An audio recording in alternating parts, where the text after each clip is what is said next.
Welcome to Acoustic Wisdom, where we take ancient and modern wisdom and we smash it into acoustic music.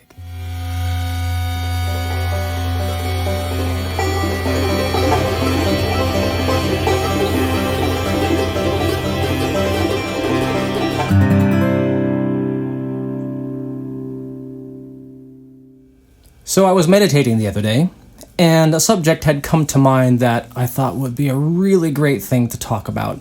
And I've been teaching many years, and a lot of times I show something to a student, and many students have done this where they're like, oh, this is too hard, this is too much, or something. And this is something that we just have to deal with. Music is difficult. Everything's difficult. But I want to talk to you about this quote because I didn't have a quote for this. I wanted something that I was sort of going backwards. Normally I have a quote and then I talk about how that quote relates to music. And so here I had this musical idea, and I wanted a quote that would go along with that. And I didn't have anything. So I think it was either the same day or the very next morning I got an email, and it had come from Sadhguru. And if you don't know who Sadhguru is, you should look him up. You can look up the Isha Foundation. There are tons and tons and tons of videos. If you have any question about anything, you could just type in YouTube and write Sadhguru, Sadhguru, and put in whatever question you have to ask, and usually there's a video that has to do with whatever you're thinking about. So definitely worth checking out. So here is the quote, and it's a little strong, but I think we need to hear this. So the quote goes like this: "People who think only good things should happen to them are unfit for life. If you don't know how to go through harsh situations joyfully, you will avoid all possibilities." So like I said, that's a very strong quote. And it also means that sometimes things are hard. And in my meditation, the thought that had come to me that is a lot of people have this idea that we have something that's hard and that equals negative. Something that's hard is negative. We should avoid things that are hard. We should only do things that are easy.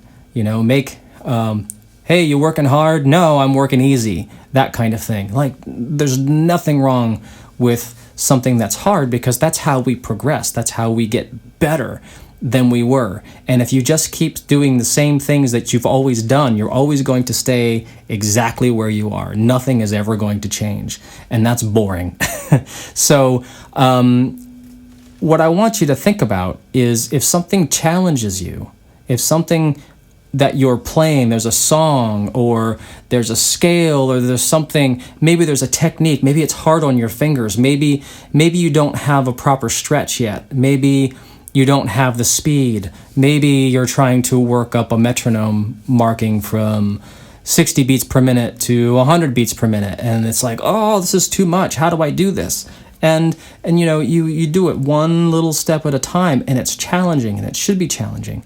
And in a couple of days, even in the same day, you might go, hey, I can do this. And when you do those things, you will find the reward. So that's really what had come through for me, is that a lot of people see things as hard, being negative, but really, if something is hard, there's a reward hidden behind that difficulty, right? So we want to reap all the rewards. We want those wonderful things in our lives. And the only way to do that is through something that's challenging. Now, sometimes life challenges us because we're being lazy and it forces us through it. Or we can do something consciously. I'm going to do this. I'm just going to keep doing this because it's hard. I'm going to do this because it's hard. I'm going to do that because it's hard.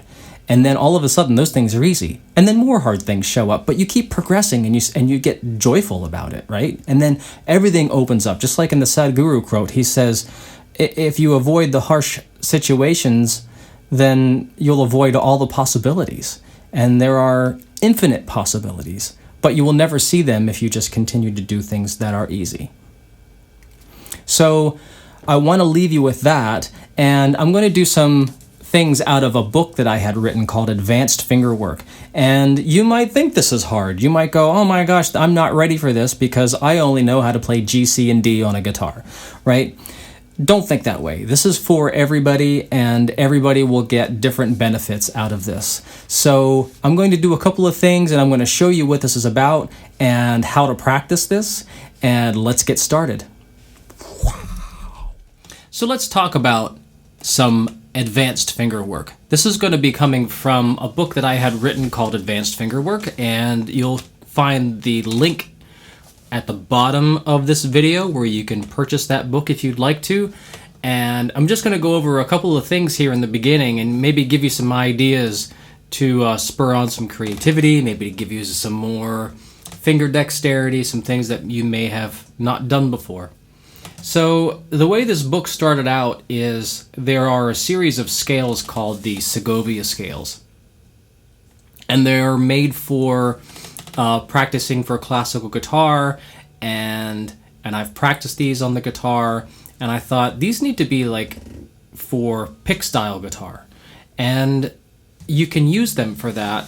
And I wanted to sort of expand upon that and actually make up my own fingerings for these scales. So what happens here is that we're taking a scale. So if we play C major scale, let's play C major scale open, we'd go like,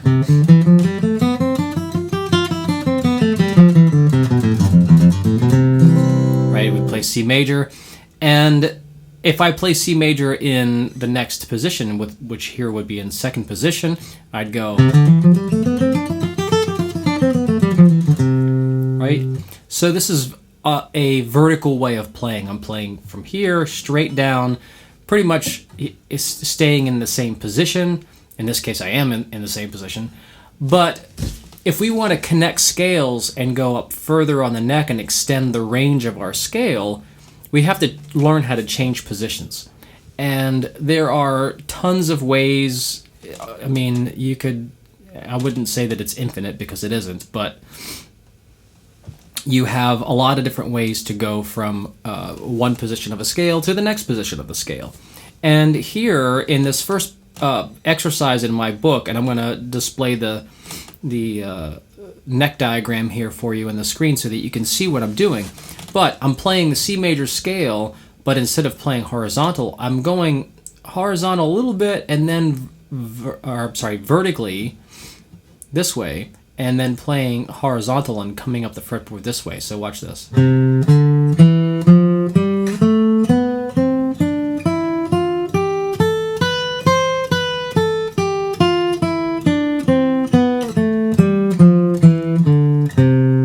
Okay, so what's happening here is I play up the first 5 notes, and then I do a position shift with my pinky up,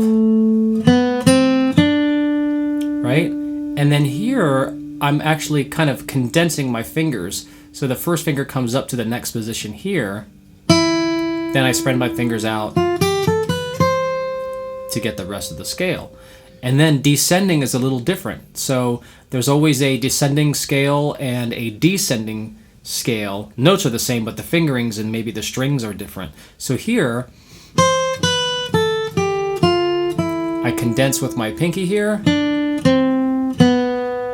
Same string, first finger comes down, and I finish off the scale. So it looks like this.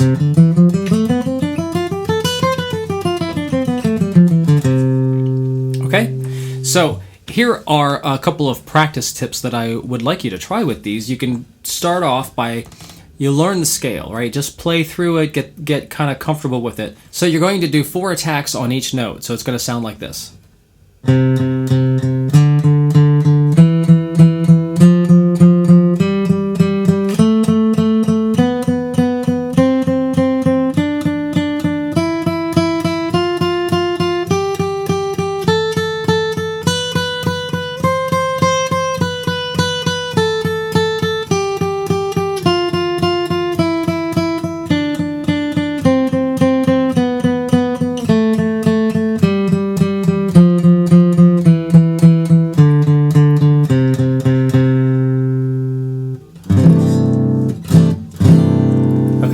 now we're going to do 3 attacks on each note like this.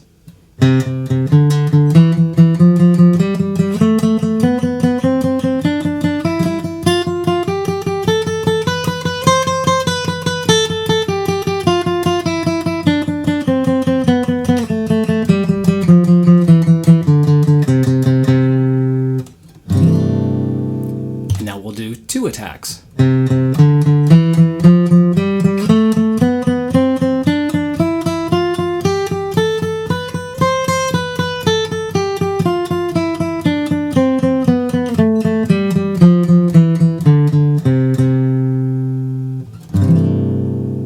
And then I'll do 1.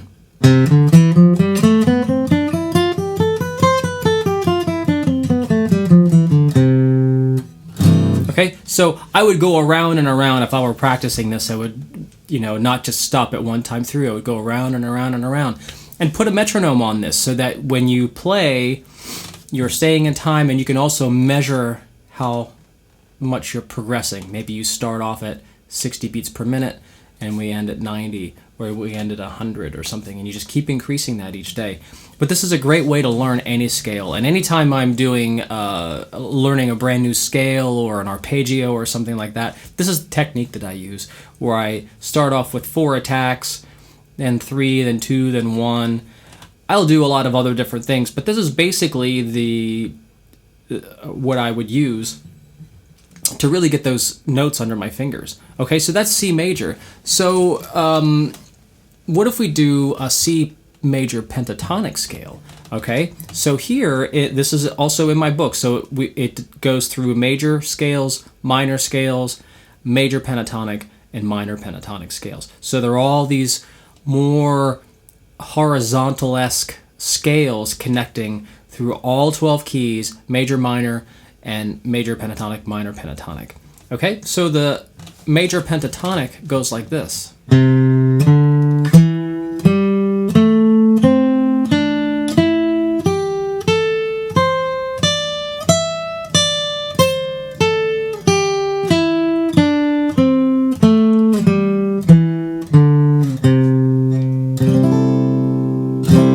Right?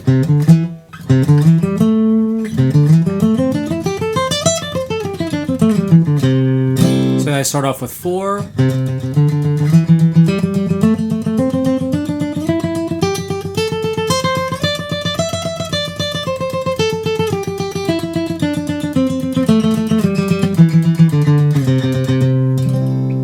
I end off with a chord because it's like ear training. I want to hear how those notes sort of go over a chord. I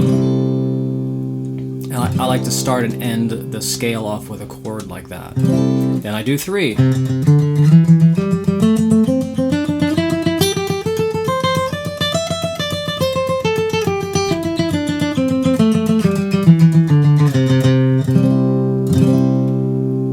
Okay, and then 2, and then 1. You get the idea here. So I'm going to leave you with that, and if you'd like to know more, please check out that book, because it will just advance your playing, and you can come up with your own ways. Like I said, there are a lot of different ways to go up and down a scale. Maybe you change the fingering, but stick to the fingerings that are in my book, because it'll be maybe something a little bit different than you're used to. And learn all 12 keys. Pick a scale, maybe 1 scale a day. There are 12 keys. There are 4 different types of scales. So that could last you a long time, doing 1 a day, just practicing that as a warm-up exercise. Oh, I'm going to do C major, and then I'm going to do C major pentatonic today. And even if you don't memorize them all, just go through them and play them and play them and play them. And this will really help out your facility on the guitar a lot. I know that when I practice things like this, which I do quite often, it really helps me to get into the guitar and play better. I just play better. That's all I have to say. I play better. So check out the book Advanced Fingerwork, and hope you enjoyed this video. And if you like this, please hit the like button, Please subscribe to this channel if you haven't already and hit the notification bell so you'll be notified when I release a new video. So until next time, we'll see you soon. People who think only good things should happen to them are unfit for life. If you don't know how to go through harsh if you don't know how to go through harsh shit, then forget it.